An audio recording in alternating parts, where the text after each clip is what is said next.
Bismillahirrahmanirrahim. Assalamualaikum warahmatullahi wabarakatuh.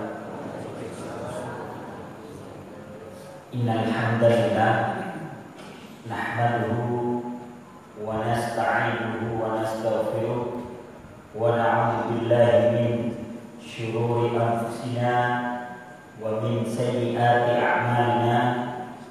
Man yahdihillahu fala mudilla wa man yudlilhu fala hadiya lahu. Asyhadu an la ilaha illallah wahdahu la syarika lahu, lahul mulku wa lahul hamdu wa huwa ala kulli syai'in qadir. Syahadata 'abdihi wa ibni 'abdihi wa ibni amatihi wa man la ghina bihi tarfata 'ainin an rahmatihi. Wa asyhadu anna Muhammadan 'abduhu wa rasuluhu sallallahu alaihi wasallam wa ala alihi wa sahbihi ajma'in, amma ba'du. Fa inna asdaqal hadithi kitabullah wa khairal hadi hadi Muhammadin sallallahu alaihi wasallam wa syarrul umuri muhdatsatuha wa kullu muhdatsatin bid'ah. Ya ayyuhalladzina amanu taqullaha haqqa tuqatih wa la tamutunna illa wa antum muslimun. Bapak-bapak dan ibu-ibu yang dirahmati oleh Allah Subhanahu wa taala, alhamdulillah pada pagi hari ini kita telah mengawali kehidupan kita dengan beribadah dan munajat kepada Allah Subhanahu wa taala. Kemudian kita lanjutkan dengan mendengarkan tausiah subuh. Mudah-mudahan hibur dan hadirnya kita di tempat yang mulia ini senantiasa menjadi pemberat timbangan amal baik kita nanti di yaumul qiyamah. Amin ya rabbal alamin. Shalawat dan salam senantiasa tercurah kepada Nabi Muhammad sallallahu alaihi wasallam, kepada keluarga, para sahabat dan para pengikut beliau sampai akhir zaman nanti. Bapak-bapak dan ibu-ibu yang dirahmati oleh Allah Subhanahu wa taala, melanjutkan kajian kita membaca kitab Bulughul Maram. Pada pertemuan yang lalu kita sudah bahas tentang faraid, ya, tentang warisan, dan sekarang kita sudah sampai pada bab wasiat. Wasiat ini adalah apa yang diinginkan oleh orang yang meninggal untuk meninggalkan sesuatu atau pesan, yang pesan itu harus dilakukan atau dilaksanakan setelah dia meninggal. Itu namanya wasiat. Kita sampai pada hadis 984 tentang wasiat. Biasanya wasiat ini tidak pernah lepas dari yang namanya warisan. Pertama, warisan tidak bisa dibagi kecuali setelah urusan hutang diselesaikan semua. Setelah hutang selesai, baru kalau ada wasiat, selesaikan terlebih dahulu masalah wasiat. Baru setelah itu pembagian warisan. Ali bin Umar radhiyallahu anhuma anna Rasulullah sallallahu alaihi wasallam qala ma haqqu imri'in muslimin lahu syai'un yuridu an yusiya fihi yabitu lailataini illa wa wasiyatuhu maktubatun inda. Kata Nabi sallallahu alaihi wasallam, ma haqqu imri'in muslim, seorang muslim tidak berhak berwasiat atau mewasiatkan sesuatu yang ia memilikinya kurang dari 2 malam, kecuali jika wasiat itu tertulis di sisinya. Jadi kita tidak diperbolehkan mewasiatkan satu barang atau sesuatu yang kita memiliki barang itu kurang dari 2 malam, belum 3 hari. Kalau sudah 3 hari sudah terasa milik kita penuh, ya. Tapi kalau baru 2 hari ini masih belum apa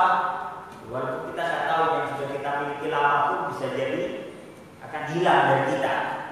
Tapi ini menunjukkan bahwa apa yang kita miliki kurang dari 2 hari jangan diwasiatkan terlebih dahulu. Kecuali jika kita memilikinya langsung kita menuliskan wasiat tertulis dalam catatan kita bagi antaranya yang akan aku wasiatkan untuk diberikan kepada fulan atau seseorang sudah tertulis dalam lembaran kita. Memang kalau sekarang orang buat wasiat biasanya perlu ini juga ya, perlu materai juga gitu istilahnya Pak. Kalau dulu kan cuma dicatat di atas kertas. Ya.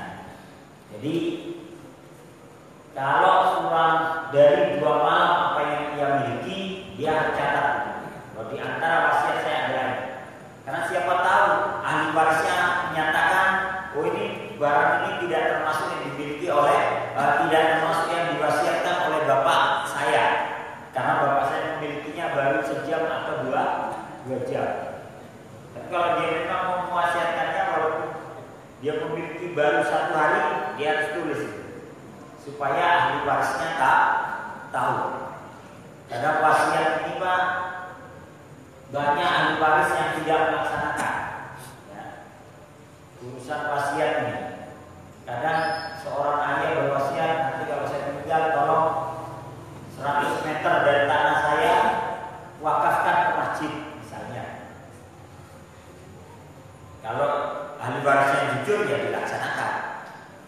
Tapi kalau tidak tertulis banyak yang tidak terlaksana. Maka kalau itu dalam bentuk wasiat lebih baik ditulis.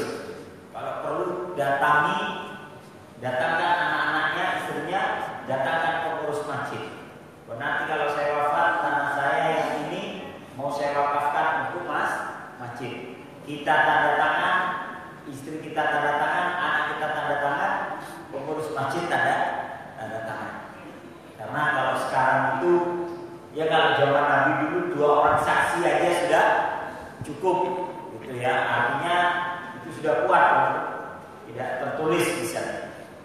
Tapi kalau sekarang semuanya serba kertas, semuanya harus ada di atas kertas.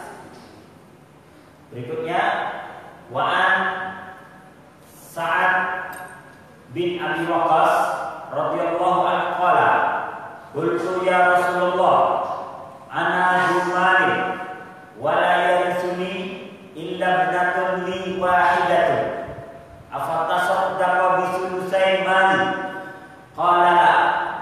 Jadi Nabi pernah menjenguk Sa'ad bin Abi Waqqas dalam kondisi panas. Jadi dia dalam kondisi sakit, demam. Maka saat merasa bahwa jangan-jangan ajalnya sudah hampir tiba, maka dia bertanya kepada Rasulullah, ya Rasulullah, saya mempunyai harta banyak dan tidak ada ahli waris saya kecuali seorang putri, yakni seorang anak perempuan. Apakah saya harus bersedekah 2/3 dari harta saya? Jadi hartanya dibagi 3, yang 2/3 itu dia mau sedekahkan, yang 1/3 dia mau berikan kepada ahli warisnya. Jadi banyakkan yang mau diberikan kepada orang lain daripada kepada ahli waris sendiri. Kata Nabi jangan, 2/3 itu banyak ya. Maka dia bertanya lagi, apa atasaddaqu bisyatrin? Apa saya bersedekah dengan setengahnya saja? Jadi kalau 2/3 nggak boleh, ya. Jadi hartanya dibagi 3, yang 2 mau dikeluarkan nggak boleh. Bagaimana kalau setengah ya Rasulullah? Setengah saya sedekahkan, setengah buat ahli waris saya. Kata Nabi jangan. Maka kemudian apa atasaddaqu bisulusi?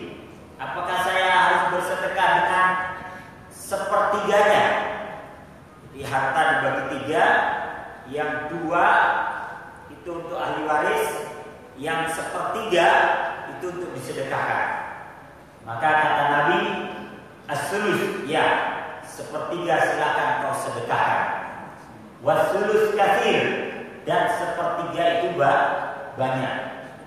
Kemudian kata Nabi, innaka antadhara warasataka al-dunya khairun min antadharahum 'alatan yatakaffafuna binnas.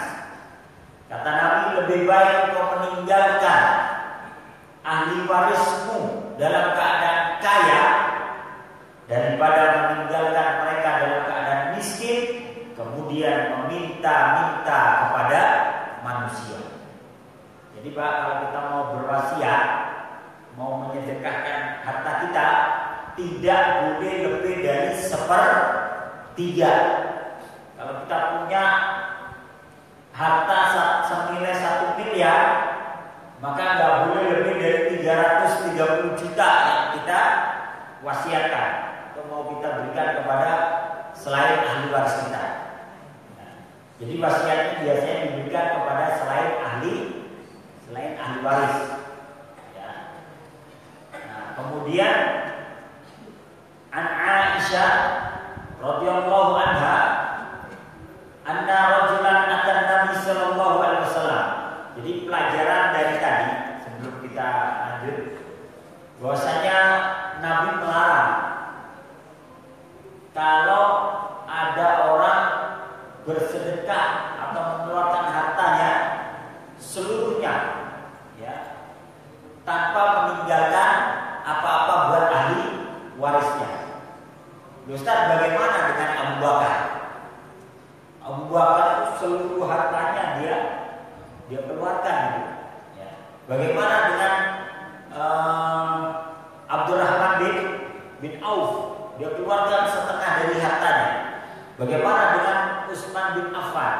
Bagaimana dengan Umar bin Khattab yang juga mengeluarkan setengah dari hartanya? Mereka orang-orang yang beda dengan yang lain. Mereka sudah mendapatkan jaminan Asyrul Mubasysyirin bil Jannah.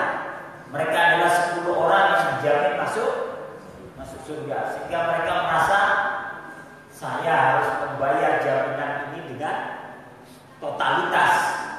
Ya, maka mereka tidak dicela oleh Nabi. Tapi untuk yang lain, pelajaran bahwa untuk wasiat jangan lebih dari 1/3. Tapi ternyata Sa'ad bin Abi Waqqas ini ketika dia merasa mau meninggal dunia, Nabi mengatakan, jangan-jangan la'allaka, kata Nabi, la'allaka an ta'isa ba'di, jangan-jangan engkau akan hidup setelahku dan berumur panjang, kata Nabi. Ternyata benar, Sa'ad bin Abi Waqqas itu hidup sampai pada zamannya Umar bin Khattab. Bahkan Sa'ad bin Abi Waqqas inilah yang kemudian menjadi panglima perang dalam pertempuran Qadisiyah. Ya. Jadi dia waktu sakit dijenguk Nabi merasa mau meninggal, tapi Nabi mengatakan jangan-jangan umurmu lebih panjang dari saya. Ternyata benar, lebih panjang, dan dia memimpin pertempuran menaklukkan Persia. Sa'ad bin Abi Waqqas pada zamannya Umar bin Khattab. Kemudian wa an Aisyah radhiyallahu anha anna rajulan atan Nabi sallallahu alaihi wasallam qala ya Rasulullah inna ummi uftulitat nafsuha wa lam tusi wa adhunnuha law takallamat tasaddaqat afalaha ajrun in atasaddaqtu anha qala na'am. Ya. Dari Aisyah radhiyallahu anha bahwa ada seorang laki-laki datang menghadap kepada Rasulullah sallallahu alaihi wasallam.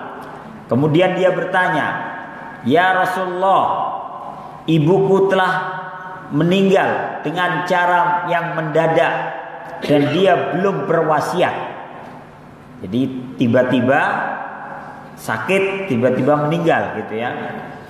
Kemudian dia mengatakan wa adzunnuha law takallamat tasaddaqat, dan aku merasa, aku berpikir, aku mengira bahwasanya kalau seandainya ia sempat berbicara maka dia ingin bersedekah. Afalaha ajrun in tasaddaqtu anha, apakah ibuku akan mendapatkan pahala kalau seandainya aku bersedekah untuknya? Maka Nabi menyatakan iya. Maka di sini terjadi dua penafsiran dalam masalah hadis ini. Penafsiran yang pertama, bahwasanya seorang anak yang bersedekah atas nama kedua orang tuanya, maka sedekahnya sampai kepada kedua orang tuanya. Maksudnya pahala sedekahnya sampai kepada kedua orang tuanya. Ini pendapat pertama, termasuk pendapatnya Imam Ibnu Taimiyah. Sehingga boleh seorang anak dia bersedekah atas nama orang tuanya. Saya akan bersedekah atas nama sedekah ini atas nama almarhum ayah saya atau almarhumah ibu saya. Karena dia mengambil makna secara umum, ya, sehingga siapa saja yang bersedekah untuk kedua orang tuanya yang sudah meninggal sampai pahala sedekahnya. Kemudian tafsiran yang kedua menyatakan pahala sedekah itu sampai kalau kita bersedekah untuk yang sudah wafat, kalau yang sudah wafat itu pernah berniat atau berkeinginan untuk bersedekah, maka anaknya lah yang bersedekah untuknya. Tapi kalau dia tidak pernah ngomong, tidak pernah berniat, maka tidak ada kewajiban kita atau tidak disunnahkan kita untuk bersedekah atas nama yang sudah meninggal, ya. Tapi kebanyakan masyarakat kita mengambil pendapat yang pertama, yakni pendapat yang umum. Ya udahlah, orang tua kita niat atau enggak, ya sudahlah kita sedekah untuk kedua orang tua. Memang secara umum sampai gitu ya. Walaupun ada pendapat mengatakan kalau tidak berniat orang tuanya nggak usah lah. Ada dua hadis yang menyatakan kalau digantikan anaknya maka sampai pahalanya. Yang pertama sedekah, yang kedua haji. Dalam riwayat yang lain ada seorang wanita yang bertanya kepada Rasulullah, "Wahai Rasulullah, ayahku ingin berhaji, tapi dia meninggal dunia." Ya, dalam riwayat yang lain seorang wanita juga bertanya, "Wahai Rasulullah, ibuku ingin berhaji tapi dia meninggal dunia. Apakah saya akan harus berhaji untuknya?" Maka kata Nabi, "Bagaimana kalau ibumu punya hutang kepada Allah? Apakah engkau yang harus membayarkannya?" "Iya." Maka kata Nabi, "Berhajilah atas nama kedua orang tuamu dan kau akan dan mereka akan mendapatkan pahalanya." Ya, artinya ada dua. Cuman kemudian merembet, meluas. Bagaimana kalau saya baca Al-Quran, baca Fatihah, baca Yasin, kemudian saya berikan pahalanya untuk kedua orang tua yang telah meninggal? Maka disinilah terjadi perbedaan pendapat. Karena hadisnya tidak ada yang membahas secara khusus membagikan pahala bacaan Al-Quran. Tapi kalau untuk sedekah ada hadisnya. Untuk haji ada. Tapi untuk yang membaca Al-Quran kemudian pahalanya untuk yang meninggal, ini hadisnya tidak ada secara langsung, ya. Tapi terjadi perbedaan pendapat, ya. Ini kita jelasin.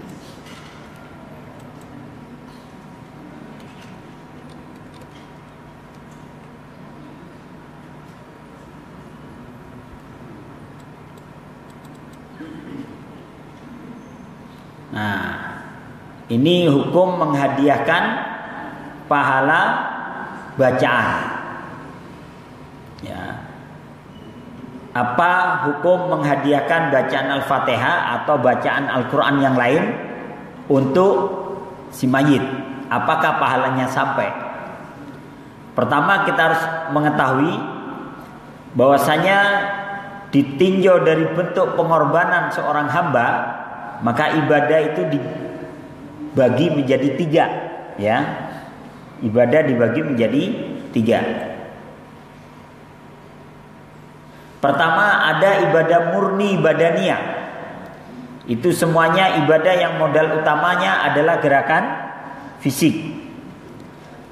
Seperti sholat, puasa, zikir, adzan, baca Al-Quran dan sebagainya.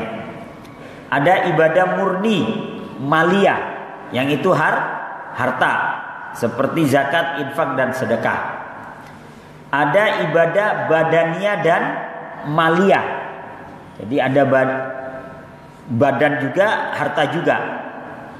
Yakni seperti jihad, haji dan umroh.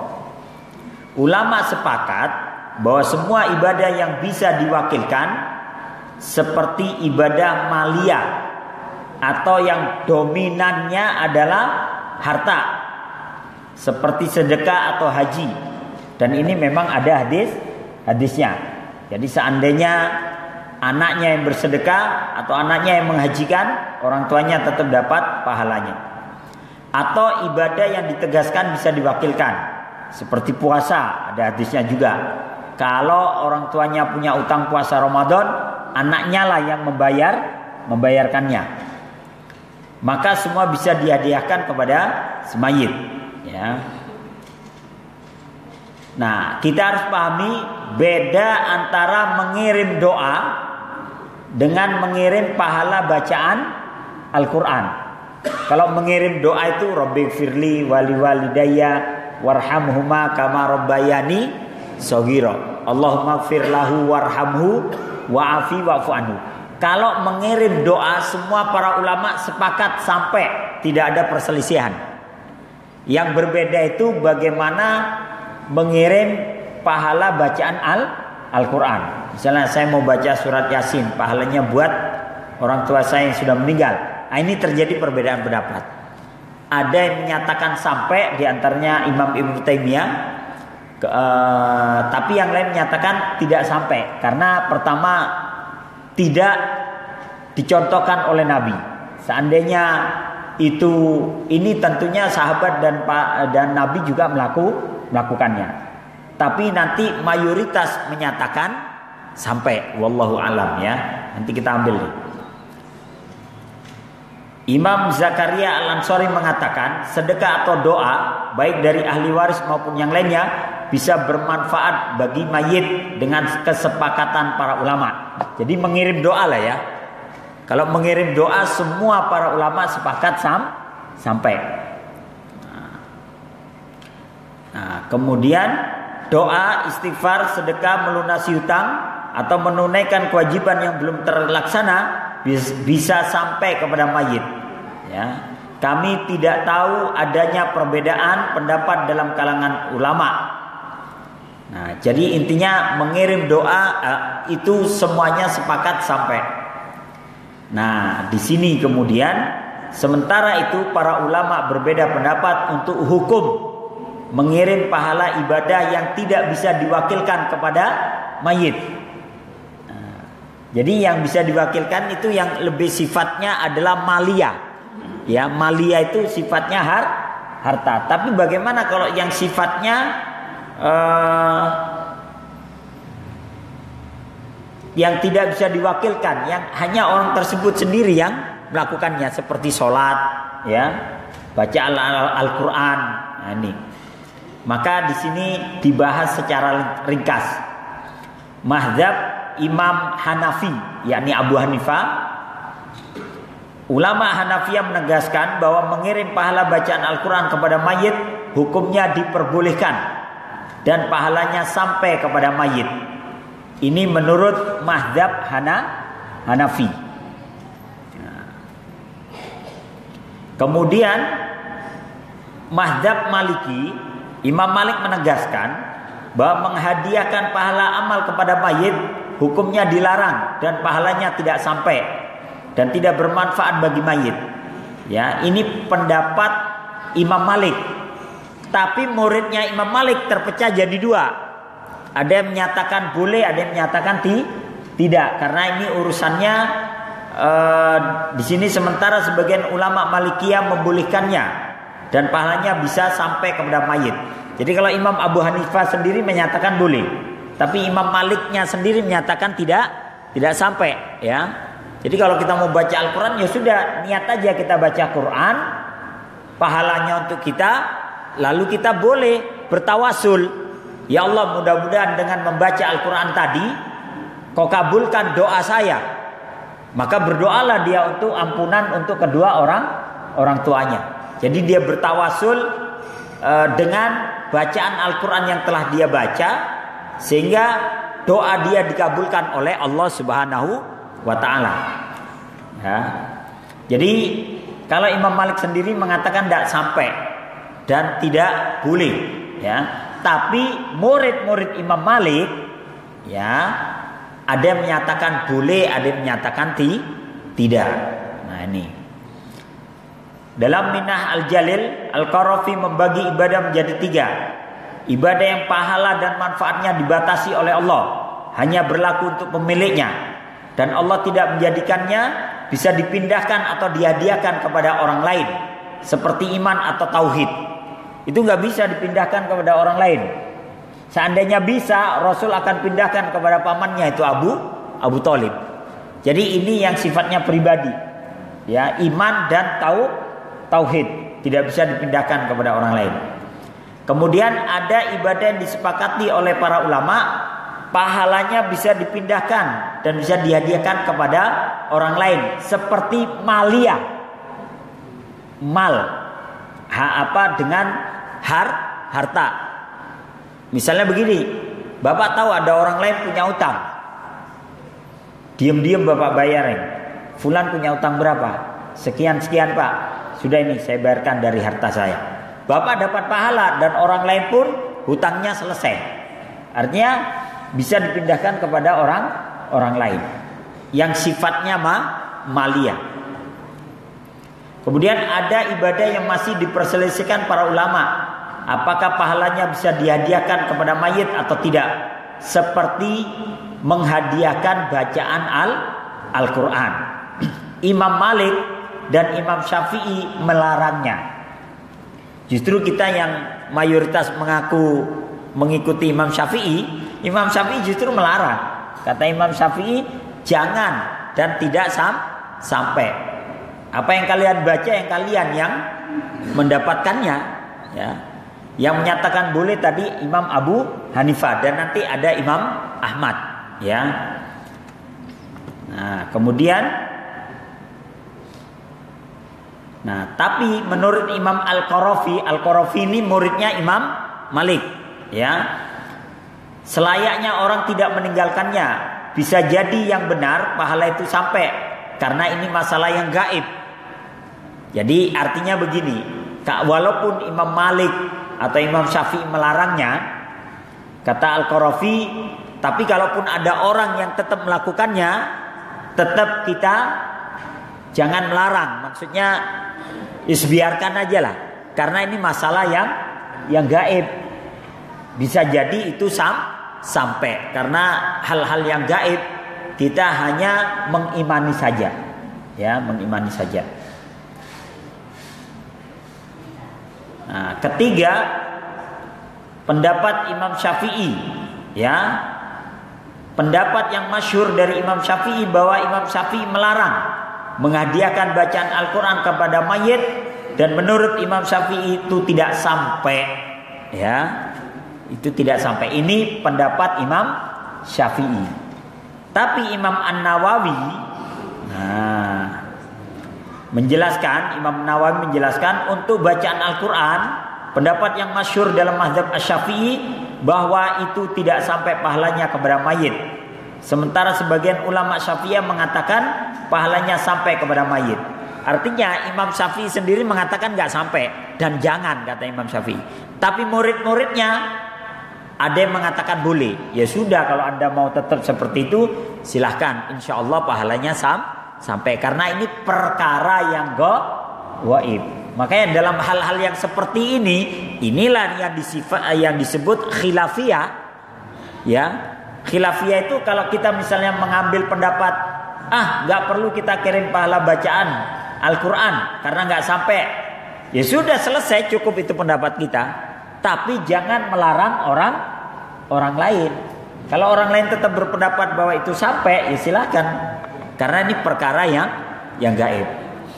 Nah, berikutnya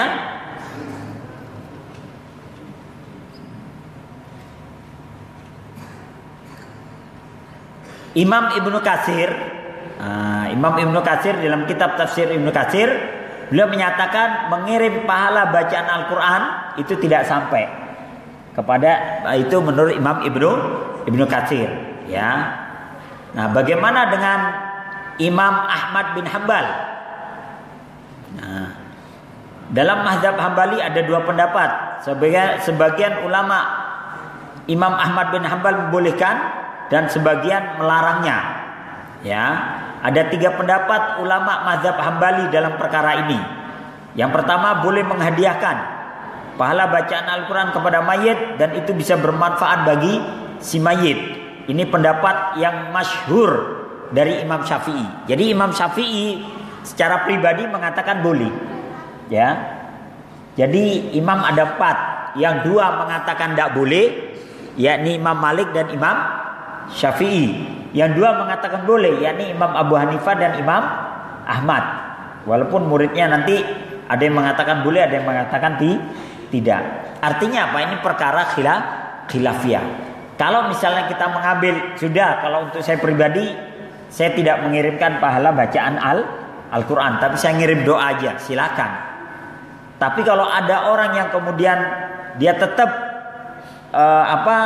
mengirimkan pahala bacaan Al-Quran, ya harus kita hormati. Itulah namanya toleransi. Toleransi itu ketika kita tidak ketemu pendapat dengan sesama muslim, ya sudah, saya hormati pendapat Anda dan saya tidak akan caci maki apa yang Anda lakukan.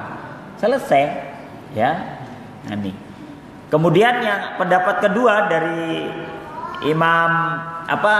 murid-murid Imam Ahmad, tidak boleh menghadiahkan bacaan Al-Quran kepada mayit, meskipun jika ada orang yang mengirimkan pahala itu bisa sampai dan bermanfaat bagi mayit. Ini pendapat mayoritas Hambali.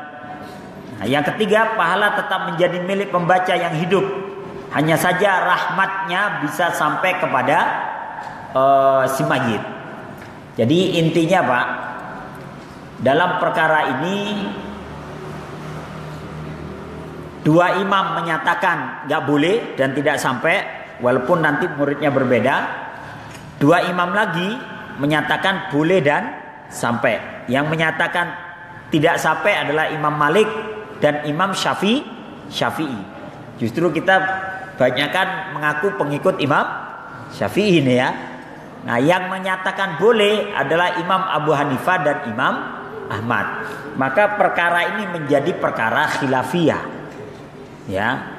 Ketika perkara khilafiyah ini ada, ya sudah, tugas kita adalah toleransi, saling menghormati. Ya. Gampang sebenarnya Pak ya. Kalau saya pribadi, saya mengambil pendapat bahwa bacaan Al-Quran, ya insya Allah kembali kepada kita. Ya.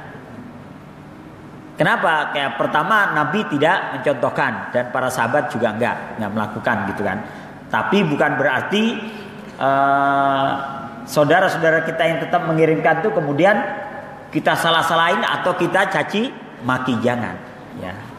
Jadi yang namanya toleransi, saya boleh jadi tidak setuju dengan pendapat Anda, tapi saya tidak boleh mencaci maki Anda. Itulah toleransi. Ya. Berikutnya, wa an Abi Umamah Al-Bahili radhiyallahu anhu sami'tu Rasulullah sallallahu alaihi wasallam yaqulu innallaha qad a'ta kulli dhi haqqin haqqa fala wasiyatun liwaris. Ya, kata Nabi sallallahu alaihi wasallam, sesungguhnya Allah telah memberikan hak kepada tiap-tiap yang berhak dan tidak ada wasiat untuk ahli waris. Jadi wasiat itu bukan untuk ahli waris. Kenapa? Kalau nanti ahli waris dikasih wasiat juga, dia dapat wasiat, dia dapat warisan, itu akan menimbulkan kecemburuan sosial. Ya. Maka wasiat tidak berhak untuk ahli waris. Dia harus di luar ahli waris. Kalau kayak anak angkat itu kan bukan ahli waris, Pak ya. Boleh dia dapat wasiat. Atau anak pungut atau anak yang adopsi ya, anak adopsi. Nah, itu yang tidak ada garis nasab atau garis waris, dia boleh mendapatkan wasiat. Tapi kalau dia termasuk dari kalangan ahli waris, tidak boleh mendapatkan wasiat. Atau misalnya dia berwasiat, ya, untuk istri saya dia wasiatkan ini, kemudian masih dapat warisan. Ini nanti akan menimbulkan kecemburuan sosial, ya. Nah ini. Berikutnya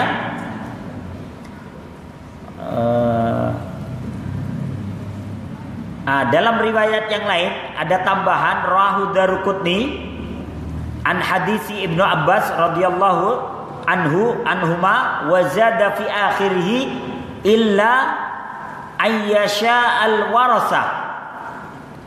Jadi tidak ada wasiat buat ahli waris kecuali ahli waris menyetujuinya. Jadi ada tambahan di riwayat yang lain, ya. Dalam periwayatan yang lain, ya, beda ini bahwasanya tidak ada wasiat buat ahli waris kecuali jika ahli waris yang lainnya menyetujuinya, baru boleh ada wasiat. Dan derajat hadisnya hasan. Ya berarti yang mau meninggal, kalau dia pun mau berwasiat untuk salah satu dari ahli warisnya juga, dia harus kumpulin semua itu ahli warisnya. Ya, ini bapak mau berwasiat untuk ibu kamu misalnya. Ibu kamu termasuk ahli waris. Bapak mau berwasiat begini-begini. Maka ahli waris yang lain harus setuju. Kalau setuju silakan diwasiatkan. Tapi kalau tidak setuju jangan. Ya, supaya tidak menimbulkan permasalahan nanti di belakang hari. Karena biasanya urusan warisan nih, Pak, agak sedikit riweh, ya. Kok kalau urusan harta aja, ya, itu kadang nggak kelar-kelar, setahun 2 tahun, ya. Berikutnya, wa an Mu'ad bin Jabal radhiyallahu anhu qala Nabi sallallahu alaihi wasallam, innallaha tasaddaqa alaikum bisulusi amwalikum inda wafatikum ziyadatan fi hasanatikum. Kata Nabi sallallahu alaihi wasallam, sesungguhnya Allah mengizinkan kepadamu untuk bersedekah 1/3 dari hartamu ketika engkau akan meninggal untuk menambah kebaikanmu. Jadi wasiat itu adalah bagian dari sedekah calon orang yang calon mayit, ya, calon yang mau mati. Boleh. Kalau perlu dia misalnya begini, dia punya berapa tanah, 1/3 misalnya 100 meter. Dia bilang, nak 100 meter tolong wakafkan untuk pembangunan asrama anak yatim misalnya. Atau diwakafkan untuk pembangunan rumah tahfidz. Berarti dia telah bersedekah untuk dirinya sendiri dengan wasiat tadi. Maka wasiat wajib dilaksanakan. Dan wasiat itu kalau baik ya harus dilaksanakan. Tapi bagaimana kalau wasiat tidak baik? Ya boleh dirubah, tapi semuanya harus mengetahui. Kalau perlu, ketika seseorang mau berwasiat dan wasiatnya salah, tegur. Ya, dulu ada seorang bapak-bapak, anaknya banyak, dia bilang, saya mau wakafkan seluruh harta saya untuk ini. Ada yang negur, Pak, nggak boleh, Pak. Anak keluarga bapak banyak, ya. Jangan berwasiat lebih dari 1/3. Lebih baik engkau meninggalkan anak-anakmu dalam keadaan kaya daripada meninggalkan mereka dalam keadaan miskin kemudian minta-minta kepada manusia. Nah, satu lagi,